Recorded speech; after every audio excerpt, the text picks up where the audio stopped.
If you're looking to lose weight, keep watching because I'm about to tell you the 4 simple things that I did to lose more than 100 pounds. Currently, I'm down about 47 kilos, still got a little bit more weight to lose. But this is what I've done so far on my journey to lose 47 kilos. Really, 4 simple things. First thing, diet. I've cleaned up my diet and I'm eating primarily real whole foods. That includes things like eggs, avocados, nuts, fruits, vegetables, various types of meats, chicken, steaks, beef mince, and various fishes. I primarily like salmon. Every now and then I'll have a bassa. I will have tinned tuna and tinned salmon as well from time to time. Trying to eat 3 good meals a day, small amounts of snacking. Occasionally I will have like a protein bar, but my snacks will generally consist of yogurts, eggs, and other things like that. The other thing I've done is resistance training. Haven't been a big trainer throughout my life, but the last year or two really been trying to be more consistent with my resistance training, not lifting heavy by any stretch of the imagination, and using dumbbells and a bench at home, not going to any commercial gym or anything, getting a workout from about 15 to 20 minutes, 25 minutes, maybe half an hour sometimes. At the moment, 4 times a week. I'm doing an upper-lower split 2 times a week. So upper 1, lower 1, upper 2, lower 2. Along with the resistance training, I'm doing some cardio. So that primarily consisted of walking. Because I was 136 kilos, couldn't really do anything too strenuous. Obviously, everything would hurt and I would get injured if I tried to do anything too crazy. So that primarily consisted of walking 2 to 3 times a week, about 3 to 5 kilometers. I did have a stationary bike that I was using. I did have a treadmill, but it was skipping and stuff, so I didn't really use that, and I've got rid of it since then.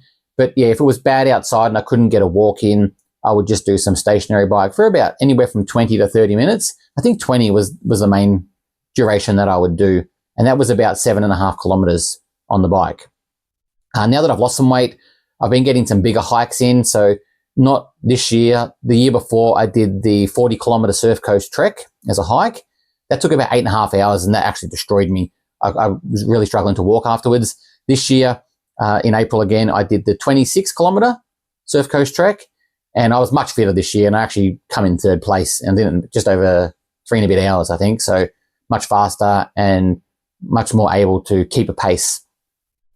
Now I'm starting to slowly get into some jogging. I've done a few 5-kilometer jogs, and I think just last week I did my first 8-kilometer jog, and that's probably the longest that I've ever jogged, essentially in my life, in one go. I used to be a boundary umpire when I was much, much younger, about 18, so would have did a fair bit of running then, but I haven't done anything in 20 plus years, so slowly starting to add some jogging back into the mix now. So those are the 3 things, and the other thing was alcohol. I stopped having a lot of alcohol, and now I'm completely off alcohol, and I've been off alcohol for over 2 years. A lot of dead calories in that, like, it can add up really quick, and also it sabotages your weight loss progress, I was finding, for me personally. So what would happen, I would be really good for 4 or 5 days in a row, good calorie deficit, and doing some training, and then I'd have alcohol, and the whole diet would just get blown out of the water.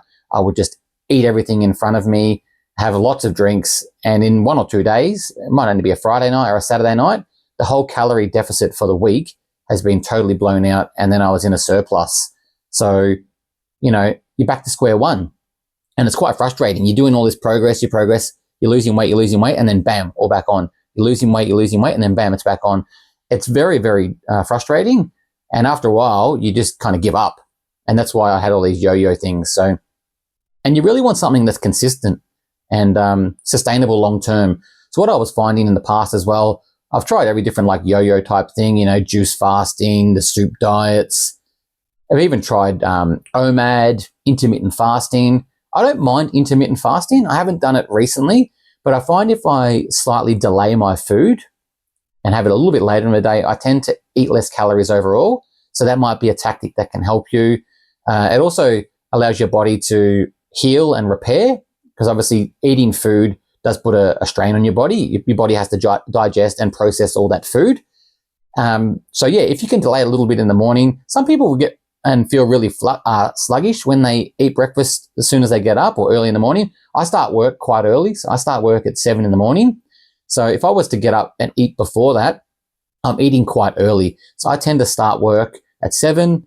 I do some work. And then at some point after that, I'll have breakfast. I might have a coffee first. But yeah, I find that delaying it a little bit helps me eat less calories overall for the day, because there's generally less time then to get the food in, eating in a smaller window. So if I delay my breakfast a bit and then my lunch is a bit later, there's less time between lunch and dinner, less likely to snack and less likely to eat more snacks as well. So they're the main things that I've done to lose my weight. Obviously, I'm looking now to lose a little bit more, get some more muscle growth and some more definition. I might actually try and take some scans. So I know that the DEXA scans are the most accurate, but I'm not sure if there's many of them around here, and they are quite expensive. But I've seen there's an in-body scan as well, which is apparently not too bad, a little less accurate than a DEXA. But I think I can get a 3-scan package for $100 or so. So I might do that. Obviously, I don't have the starting percentages. Obviously, I would have had a huge amount of fat, being 136 kilos. I'm now down and sitting around 88, 89 kilos. So but I'll be interested to see at this condition how much fat I'm still storing on my body. And that'll give me maybe more of an idea of how much more I've got to lose, and then go from there. What about you? Are you looking to lose weight? Have you lost some weight? Any tips that you could give people in the comments would be great.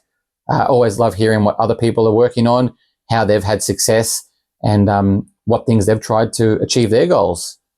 That's all for this video. I'll see you in the next one. Cheers.